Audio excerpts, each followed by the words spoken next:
अस्सलाम वालेकुम क्लास। आज हम कंप्लीट करेंगे लास्ट जो हमारा प्रीवियस टॉपिक चल रहा था मैग्नेटिक मिरर्स का। उससे मैं थोड़ा कंक्लूड कर दूं कि लास्ट टॉपिक में हमने मैग्नेटिक मिरर में, अगर आपको मैं थोड़ा इसका रिमाइंड करवा दूं, हमने यहाँ पे मैग्नेटिक मिरर कंसिडर किया था,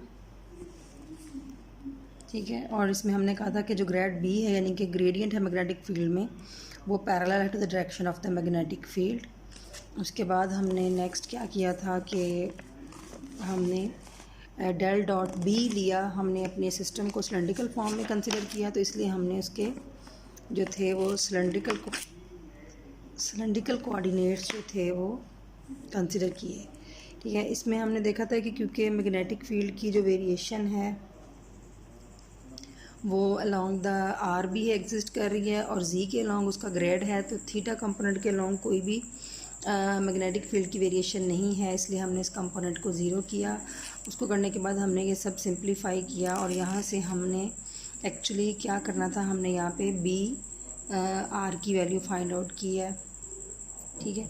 बी आर की वैल्यू फाइंड आउट की है। उसके बाद हमने यहाँ बुक में तो आपका ये सिंपल इस तरह से दिया गया है कि हमने जो बेसिकली हमारी जो फोर्स है वो मैग्नेटिक फोर्स है। मैग्नेटिक फोर्स जो है वो क्या होती है, physical to q v cross B. तो वी क्रॉस बी का मैंने आपको डिटर्मिनेंट सॉल्व करवाया था और वहाँ से हमने फोर्स के ये 3 कंपोनेंट बनाए थे, ठीक है। तो अब हमने इसमें क्या फ़ाइंड आउट करना था कि जो मैंने आपको बताया था कि एफ़ आर और एफ़ थीटा, ये दोनों फोर्सेस जो हैं ये एक्चुअली क्या करती हैं, ये हमें रिक्वायर्ड सेंट्रीपिटल फोर्स प्रोवाइड करती है, यानी कि इस फोर्स की वजह से जो चार्ज पार्टिकल हैं वो सर्कुलर पाथ पे या कर्व पाथ पे मूव करते हैं। उसके बाद हम फाइंड आउट ये करना चाह रहे थे कि जो एफ जी फोर्स है, इस फोर्स का जो है वो क्या काम है, ठीक है। इसको हम ड्राइव कर रहे थे, ड्राइव करते करते हमने यहाँ तक ड्राइव किया था इसको -1/2 mv परपेंडिकुलर स्केयर इस फॉर्म में लिखा था, पार्शियल बी जी ओवर पार्शियल जी, ठीक है। अब यहाँ से हमने ये टर्म डिफ़ाइन की थी कि जो 1/2 mv perpendicular square over B है, ये एक्चुअली क्या है, इसको हमने म्यू डिफ़ाइन किया और म्यू हमें पता है ये क्या है, ये मैग्नेटिक डायपोल मोमेंट है, ठीक है।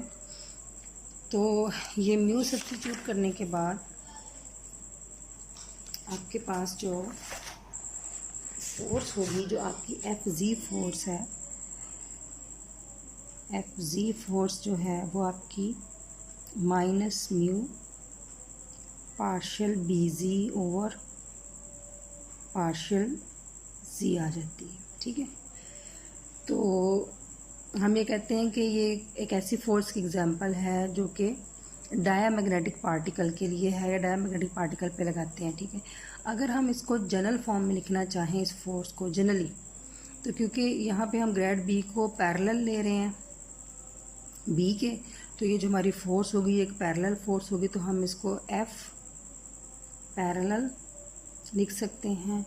यहाँ पे हम इसको minus mu in vector notation curl B over curl s लिख सकते हैं, ठीक है। जी की बजाय एक्स वाई जी की बजाय, क्योंकि मैं इसको जनरल फॉर्म में लिख रही हूँ, तो कर्ल एस, ठीक है। तो एस जो है वो क्या है, वो कोई सा भी बी की डायरेक्शन में लाइन एलिमेंट है। जैसे अभी हम बी की जो डायरेक्शन ले रहे हैं वो जी ले रहे हैं, तो जी ले रहे हैं, तो एस जो है हम जनरल बोल रहे हैं कि कोई सा भी लाइन एलिमेंट है in the direction of B, ठीक है। अगर हम इसको और सिंप्लीफाई फॉर्म में लिखें तो माइनस म्यू हम यहाँ पे ग्रेडियंट बी भी लिख सकते हैं, ठीक है।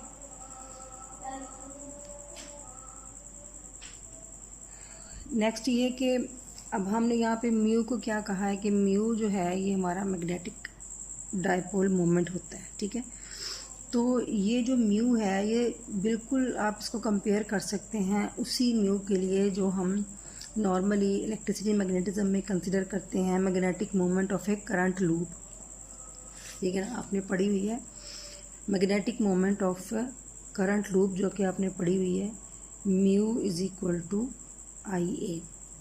तो ये जो अभी हमने फार्मूला अभी ड्राइव किया है इस टॉपिक में, यहाँ पे हमने म्यू को क्या कंसिडर किया, हमने किया हुआ है, मैं इधर साइड पे लिख रही हूँ ताकि कंपेयर आसान रहे। Half M we perpendicular square over B. हम ये म्यू का फार्मूला अभी पीछे डिफाइन कर चुके हैं कि म्यू इसके इक्वल है half M we perpendicular square over B. अच्छा, जबकि हमने पढ़ा हुआ है कि किसी भी करंट कैरिंग लूप के लिए जो हम म्यू को डिफाइन करते हैं वो इस तरह से करते हैं, जिसमें आई जो है वो करंट है, ए जो है वो उस लूप का एरिया होता है। अच्छा, अगर इस केस में हम म्यू इज इक्वल टू आई ए निकालना चाहें तो क्या हमारा म्यू इज इक्वल टू आई ए यही आएगा जो हम डिफाइन कर रहे हैं magnetic dipole moment of A charge particle. तो हम इसे कंसिडर करते हैं, लेट्स सपोज हम कोई सिंगल चार्ज पार्टिकल कंसिडर कर लें, कोई आयन कंसिडर कर लेते हैं या कोई इलेक्ट्रॉन कंसिडर कर लें, ठीक है। आयन कंसिडर कर लिया, लेट्स सपोज आयन पर हम कहते हैं पॉजिटिव चार्ज होता है, ठीक है। तो आई हमें कहाँ से मिलेगा? आई क्या है? करंट।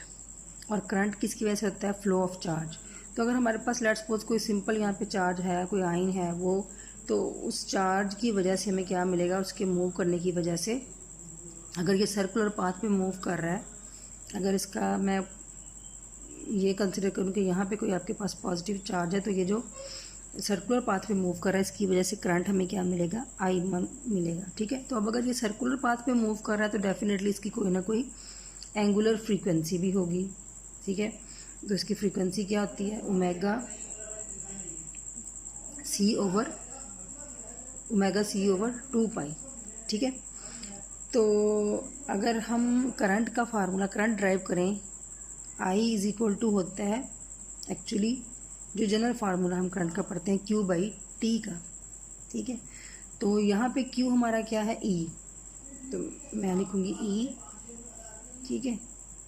अच्छा जी, क्यू 1/T एक्चुअली आपका क्या है? 1/T आपने फ्रीक्वेंसी की डेफिनेशन पढ़ी हुई है, ठीक है। तो यहाँ पे फ्रीक्वेंसी हम क्या ले रहे हैं? In case of a circle हम ले रहे हैं ओमेगा सी ओवर 2 पाई, ठीक है। तो जब हम यहाँ पे इसकी फ्रीक्वेंसी की डेफिनेशन लिखेंगे तो ये रिवर्स होके हमें मिलेगी रिवर्स नहीं, क्योंकि 1/T ही लिख रहे हैं, तो ओमेगा सी ओवर 2 पाई ही आ जाएगी, ओमेगा सी ओवर 2 पाई।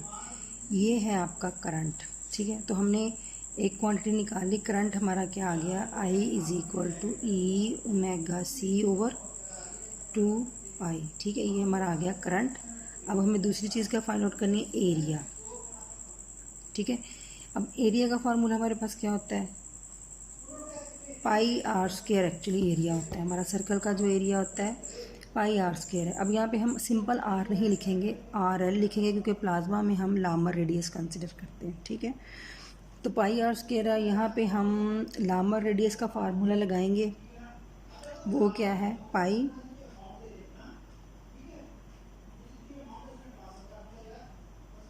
ओमेगा सी स्क्वायर, ठीक है। ये हम उसका v perpendicular square over omega सी स्क्वायर, ये लामर रेडियस का फार्मूला। तो ये हमारे पास ए आ गया, ठीक है। अब दोनों की वैल्यू जब हम सब्स्टिट्यूट करेंगे म्यू में, आई क्या है? Omega C over 2 pi, sorry V L square omega सी स्क्वायर, ठीक है। तो यहाँ पे पाई जो है वो पाई से कैंसिल हो गया, और एक ओमेगा सी जो है वो एक ओमेगा सी से कैंसिल हो गया। तो म्यू जो है वो e v perpendicular square over 2 omega c, ठीक है। तो अब यहाँ पे जो है हम ओमेगा सी जो है वो हमारी जायरो फ्रीक्वेंसी है, साइक्लोट्रॉन फ्रीक्वेंसी है, जिसे हमें पता है omega c is equal to q B by m होता है। तो इस केस में हमारे पास क्यू की बजाय ई बी बाई एम है, ठीक है। तो ओमेगा सी की वैल्यू जब हम यहाँ पे सब्स्टिट्यूट करेंगे तो ये हमारे पास आएगा ई वी परपेंडिकुलर स्क्वायर ओवर 2, ठीक है जी। तो ई बी यहाँ पर रहेगा नीचे, एम जो है ये ऊपर चला गया, ठीक है। ई जो है वो ई से कैंसिल हो गया, ठीक है। तो अगर मैं इसको म्यू को सिंप्लीफाइड फॉर्म में लिखूँ तो 1/2 m we perpendicular square over B, ठीक है। तो ये वही फार्मूला आ गया जो हम ऑलरेडी यहाँ पे लिख चुके हैं। यही फार्मूला हमने जो F G parallel force calculate कर रहे थे वहाँ पे हमने निकाला है, ठीक है। तो इसका मतलब ये है कि हम कंफर्म कर रहे हैं कि मैग्नेटिक डायपोल मोमेंट वही है जो एक चार्ज पार्टिकल के लिए हम कंसिडर कर रहे हैं, वो सेम उसी तरह से बिहेव कर रहा है जैसे कि हम किसी करंट लूप के लिए लिख रहे हैं, ठीक है। अच्छा, अब क्योंकि हम इसमें ग्रेडियंट ले रहे हैं, अगर मैं जो पीछे हमने डायग्राम कंसिडर किया है उसकी बजाय अगर मैं ये भी वही सेम उसी तरह से है, उसी डायग्राम को हमने कंसिडर किया है जो मैं लास्ट टाइम किया, उसमें हमने सिर्फ इसका ये इतना हाफ पोर्शन जो था वो कंसिडर किया है। तो वो यहाँ पे था कि आपको मैग्नेटिक फील्ड लाइंस जो हैं वो नज़र आ रही हैं, तो ये वाला पोर्शन अब इसको हमने कंप्लीट एक सिलेंडर की फॉर्म में दे दिया। यहाँ पे हमें एक छोटा सा पार्ट नज़र आ रहा है, हमने कहा कि लेट्स सपोज हमारा प्लाज्मा ट्रैप हुआ है।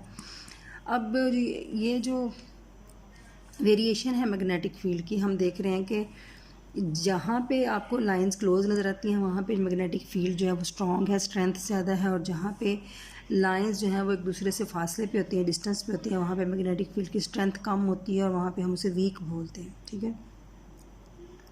तो हम ये कहते हैं कि जब भी कोई पार्टिकल किसी ऐसे रीजन्स में मूव करता है जो स्ट्रॉन्ग और वीक हो, मतलब यहाँ पे वीक मैग्नेटिक फील्ड है, यहाँ पे स्ट्रॉन्ग मैग्नेटिक फील्ड है, अगर पार्टिकल इन रीजन में कहीं स्ट्रॉन्ग में या वीक में मूव करता है तो मैग्नेटिक फील्ड की स्ट्रेंथ चेंज होने की वजह से जो लामर रेडियस है वो भी पार्टिकल का चेंज होता है, ठीक है। लेकिन लामर रेडियस तो चेंज होगा, लेकिन जो उसकी मैग्नेटिक डायपोल मोमेंट है म्यू वो चेंज नहीं होगी, वो इनवेरिएंट रहेगी या कांस्टेंट रहेगी, ठीक है। ठीक है जी, जब क्या बता रही हूँ कि जब हम पार्टिकल स्ट्रॉन्ग या वीक मैग्नेटिक फील्ड में मूव करता है तो क्या चेंज होगा, उसका लामर रेडियस चेंज होगा, बट उसका जो म्यू है, जो डायपोल मैग्नेटिक डायपोल मोमेंट है, रिमेन्स, उसे आप कांस्टेंट भी बोल सकते हैं या आप उसे इनवेरिएंट भी बोल सकते हैं, ठीक है। अच्छा जी, इसको हमने प्रूव करना है क्या वाकई ऐसा है कि ये जो है वो आपका म्यू जो है वो चेंज नहीं होता, ठीक है। अच्छा, यही जो हमने अभी इक्वेशन लिखी थी, हमने लिखी थी F parallel minus mu partial B by partial s, ये हमने इक्वेशन ऑफ मोशन ही है actually. F is equal to, इसको हम इक्वेशन ऑफ मोशन की फॉर्म में लिखते हैं, तो एफ इज़ इक्वल टू क्या होता है, एम ए। तो यहाँ पे एम ए क्या है, ए को हम वेलोसिटी की फॉर्म में अगर लिखें तो हम इसको लिख सकते हैं M D we parallel by D T. मैंने F is equal to M A को मैंने वेलोसिटी की फॉर्म में लिख लिया, minus mu partial B by partial S आ गया, ठीक है। अच्छा जी, अगर हम इस इक्वेशन को दोनों साइड्स पे मैं वी पैरेलल से मल्टीप्लाई करूं और इधर भी, तो जब मैं इधर इसको वी पैरेलल से मल्टीप्लाई करूंगी तो ये आ जाएगा m v parallel d we parallel by D t, ठीक है। तो एक्चुअली जो वी पैरेलल क्या है, ये आपकी वेलोसिटी ही है। हम इसको अगर वेलोसिटी की बजाय इस साइड पे मैं इसको इसकी वेलोसिटी की बजाय इसको डिस्टेंस के फार्मूला में अगर लिख सकते हैं D S by D T. मैंने वी पैरेलल की बजाय इस साइड पे जब इसको मल्टीप्लाई किया तो मैंने वी पैरेलल की बजाय क्या लिखा है, D S by D T से डिस्टेंस की फॉर्म में लिख दिया है। एक्चुअली हम यहाँ फार्मूला बनाना चाह रहे हैं, ठीक है। तो अगर हम इस कंप्लीट को अगर देखें तो इस कंप्लीट ऐसे समझ लें कि मैंने इसको एक्सपेंड किया है D by D T half, अगर आप इसे इसका डेरिवेटिव लें तो 2mv पैरेलल 2 से कैंसिल हो जाएगा, ठीक है, और dv बाई dt। तो यही वाली टर्म अगर आप इसे एक्सपेंड करें तो ये ऊपर वाली टर्म दोबारा आ जाएगी, तो ये हमने इसको कम्पैक्ट फॉर्म में लिख दिया, ठीक है। अच्छा जी, दूसरी तरफ हमारे पास क्या बनेगा, माइनस म्यू, ठीक है। अगर हम कंप्लीट पार्शियल की बजाय कंप्लीट डेरिवेटिव की फॉर्म में लिखें तो ये टर्म कैंसिल हो जाएगी और db बाई dt आ गया आपके पास, ठीक है। तो dB dt is the variation of B as seen by the particle. तो क्या है, कि मतलब with the passage of time जो पार्टिकल मूव कर रहा है तो वो जो वेरिएशन देख रहा है ये वो है, क्योंकि बी जो है ख़ुद जो है वो कांस्टेंट है। ठीक है, अब हम ये कहते हैं कि जो पार्टिकल है उसकी जो टोटल एनर्जी है वो कंजर्व होनी चाहिए। ये हम अगर पैरेलल, ये इसकी काइनेटिक एनर्जी ले रहे हैं अगर हम पैरेलल डायरेक्शन में, तो ये हम जो law of conservation of energy के अकॉर्डिंगली जो इसकी परपेंडिकुलर डायरेक्शन में भी एनर्जी उतनी ही होनी चाहिए।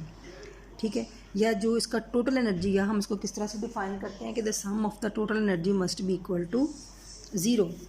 तो हम इसको लिख सकते हैं d/dt half mv parallel square half v perpendicular square, दोनों इसमें एनर्जीज इसकी शामिल हो गई, मस्ट बी इक्वल टू 0। अच्छा, यहाँ पे हम थोड़ी सब्स्टिट्यूशन करेंगे।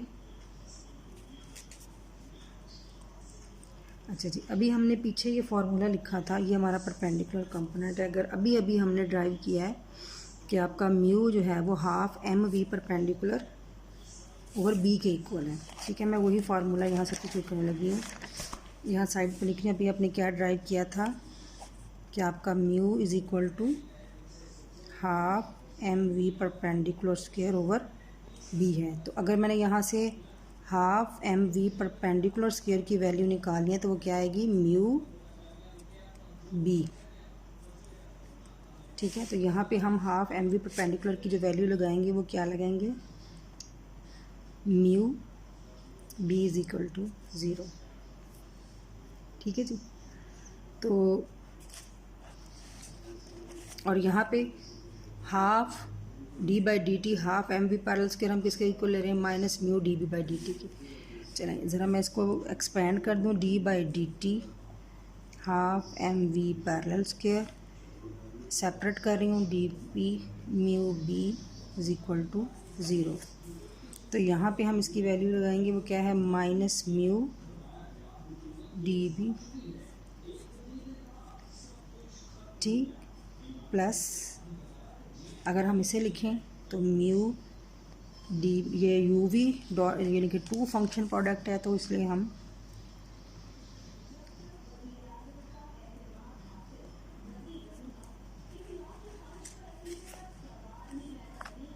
ठीक है, तो ये 2 टर्म्स हमारी कैंसिल आउट हो गई। तो हमारे पास रहेगी B T mu by D T is equal to 0 और b जो है वो भी 0, D mu by D T is equal to 0, इधर ये 0 या वो 0। तो म्यू आपका क्या आ गया, कांस्टेंट। तो यही बात हमने की थी कि अगर आपकी मैग्नेटिक फील्ड जो है वो चेंज हो रही है तो आपका पार्टिकल, मैग्नेटिक फील्ड की बजाय आपका पार्टिकल मूव कर रहा है। आपकी मैग्नेटिक फील्ड में ग्रेडियंट है और आपका जो पार्टिकल है वो मूव कर रहा है कभी वीक में या स्ट्रॉन्ग मैग्नेटिक फील्ड में। तो जब इस तरह से पार्टिकल मूव करेगा तो उसका लामर रेडियस तो चेंज होगा, बट उसका जो म्यू है, डायपोल मैग्नेटिक मोमेंट है या डायमैग्नेटिक मोमेंट है, जो उसकी वो चेंज नहीं होगी। तो ये जो इनवेरियंस इन म्यू है, ठीक है, ये कांस्टेंट होना जो है ये बेस है मैग्नेटिक मिरर का। ठीक है, फॉर एग्जांपल किस तरह से, अगर मैं ये कहूँ कि आपका जो पार्टिकल है वो मूव कर रहा है, यहाँ पे आपके मैंने कंसिडर किया था कि आपकी मैग्नेटिक फील्ड वीक है और यहाँ पे मैग्नेटिक फील्ड जो है वो स्ट्रॉन्ग है। ठीक है, जब अपनी थर्मल मोशन करते हुए पार्टिकल इस साइड पे जाता है तो इसको ऐसे लग रहा होता है कि मैग्नेटिक फील्ड जो है वो इंक्रीज़ हो रही है, क्योंकि जाहिर है वो इंक्रीजिंग मैग्नेटिक फील्ड की तरफ जा रहा है, तो उसे बी जो है वो इंक्रीज़ होता हुआ महसूस होगा। तो अगर बी इंक्रीज़ होगा तो अगेन मैं वही इक्वेशन जो है उसको दोबारा रेफ़र करूँगी, mu is equal to half M we perpendicular square over B. अगर मैं म्यू बी इधर ले जाऊँ तो mu B is equal to half M we perpendicular square. अगर बी इंक्रीज़ हो रहा है तो फिर वी परपेंडिकुलर बी इंक्रीज़ होगा। ठीक है, अगर मैग्नेटिक फील्ड इंक्रीज़ हो रहा है तो उसी डायरेक्शन में तो जो वी परपेंडिकुलर है वो भी इंक्रीज़ हो रहा होगा। ठीक है, किस लिए परपेंडिकुलर को, इसको वी परपेंडिकुलर को इंक्रीज़ होना है ताकि आपका म्यू कांस्टेंट रहे। इक्वेशन पे दोबारा आ रही हूँ, यहाँ से आपकी mu B is equal to, B को मैं अगर इधर ले जाऊँ तो mu B is equal to half M we perpendicular square. तो म्यू को कांस्टेंट रखना है, तो फिर आपका अगर बी इंक्रीज़ हो रहा है तो फिर वी परपेंडिकुलर भी आपका इंक्रीज़ होना चाहिए। ठीक है, चलिए। अच्छा, अब अगर आपका बी जो है इस रीजन में मैंने डिफ़ाइन किया, अगर आप इसे हम बोलते हैं इसका थ्रोट, नेक बोल रहे हैं, थ्रोट बोल रहे हैं, यहाँ पे आपका बी जो है वो हाई इनफ है। ठीक है, तो फिर आपका जो वी पैरेलल है वो ज़ीरो हो जाना चाहिए। क्यों? क्योंकि अभी हमने बोला कि law of conservation of energy जो है वो होल्ड होना चाहिए। वी परपेंडिकुलर को इंक्रीज़ होना है तो वी पैरेलल को डिक्रीज़ होना पड़ेगा। तो अगर आपका यहाँ पे आप इसको मैक्सिमम ले रहे हैं तो आपकी परपेंडिकुलर मैक्सिमम होगी वेलोसिटी, तो फिर आपकी पैरेलल जो है वो ज़ीरो हो जाएगी। और जब पैरेलल वेलोसिटी ज़ीरो होगी तो आपका जो पार्टिकल है वो वहाँ से रिफ्लेक्ट बैक होगा टूवर्ड्स द वीक रीजन। ठीक है, तो ये कौन सी फोर्स है जो इसको इस रीजन की तरफ लेके जा रही है? ये पैरेलल फोर्स है, ये आपकी एफ जी है। इसका मतलब ये है कि हम कह रहे थे कि एफ आर और एफ थीटा तो वो फोर्सेस हैं जो पार्टिकल को सेंट्रीपिटल फोर्स दे रही हैं, उसको कर्व या सर्कुलर पाथ पे मूव करवा रही हैं। तो इस केस में एफ पैरेलल या एफ जी वो फोर्स है जो कि पार्टिकल को रिफ्लेक्ट बैक करती है, जो उसकी रिफ्लेक्शन का बायस बनती है। तो इस रिफ्लेक्शन की प्रॉपर्टी की वजह से हम इस grad B parallel to B का जो सिस्टम है उसको हम मैग्नेटिक मिरर भी कहते हैं। ठीक है, तो मैग्नेटिक मिरर को नॉर्मली हम प्लाज्मा कन्फाइनमेंट के लिए और या प्लाज्मा को ट्रैप करने के लिए यूज़ कर सकते हैं। ठीक है, इस टॉपिक को मैं यहीं पे वाइंड अप कर रही हूँ, मीन्स के इसको हम आगे जो है वो कंटिन्यू नहीं कर रहे, यहाँ पे ही इसका जो बेसिक कॉन्सेप्ट और कैलकुलेशन जो है वो कंप्लीट हो गई। तो मतलब ये है कि सारे का कंक्लूजन ये है कि जिस तरह बाकी कर्वेचर ड्रिफ्ट है या ग्रेड बी ड्रिफ्ट है, उन सब में आपके पास एक परपेंडिकुलर फोर्स आई है, उसकी वजह से चार्ज पार्टिकल का जो गाइडिंग सेंटर है वो भी, उसमें भी ड्रिफ्ट आता है। तो यहाँ पे क्या होता है कि यहाँ पे जब आप मैग्नेटिक फील्ड में जो ग्रेडियंट है, जब उसको मैग्नेटिक फील्ड की डायरेक्शन के पैरेलल लेते हैं तो उसमें ड्रिफ्ट की बजाय, ग्रेडियंट में ड्रिफ्ट की बजाय पार्टिकल रिफ्लेक्ट बैक हो रहा है। ठीक है, तो एक मैग्नेटिक मिरर के तौर पे बिहेव हो रहा है। फोर्स इसमें भी लग रही है जैसे बाकियों में लगती है, वहाँ पे फोर्स की वजह से पार्टिकल का गाइडिंग सेंटर ड्रिफ्ट करता है। तो यहाँ पे इस यहाँ पे जो आपका ग्रेडियंट आ रहा है, यानी कि जो वीक और स्ट्रॉन्ग मैग्नेटिक फील्ड के रीजन है, आपका पार्टिकल जो होगा प्लाज्मा के अंदर वो इन दो रीजन्स के दरमियान ट्रैप है कह लें, या कह लें कि वो मूव करेगा, बैक एंड फोर्थ मूव करेगा, तो रिफ्लेक्ट होगा और सिर्फ इसके रिफ्लेक्शन की वजह यही पैरेलल फोर्स होगी। ठीक है, होप सो आपको इसका कॉन्सेप्ट क्लियर होगा। अगर आप मज़ीद इसके बारे में पूछना चाहें तो आप मुझे पूछ सकते हैं। ओके स्टूडेंट, अल्लाह हाफ़िज़।